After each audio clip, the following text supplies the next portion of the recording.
Congress party స్వర్గస్థులైన ఒక ఎక్స్ఎమ్మెల్యేని గుర్తుపెట్టుకొని వారి పేరుని ఇలా చిరస్మరణీయంగా ఉండడానికి ఇలా ఎలివేటెడ్ కార్నర్ వారి పేరు పెట్టినందుకు నిజంగా కాంగ్రెస్ ప్రభుత్వానికి అట్లే రేవంత్ రెడ్డి గారికి మా ధన్యవాదాలు.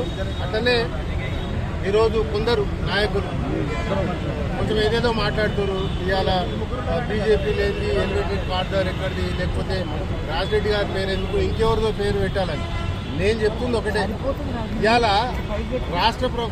ఏనైనా రాష్ట్ర ప్రభుత్వాలు లేని కేంద్ర ప్రభుత్వం లేనే లేదు.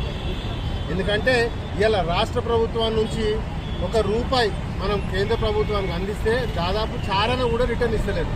సో దానికి ఇవాళ క్లెయిమ్ చేస్తున్న బీజేపీ నాయకులు సిగ్గుపడాలి. సో నేను ఇంకోటి ఏం చెప్తున్నా అంటే, ఇవాళ 8 మంది ఈ రాష్ట్రం నుంచి ఎంపీలుగా ప్రాతినిధ్యం వహిస్తున్నారు కదా.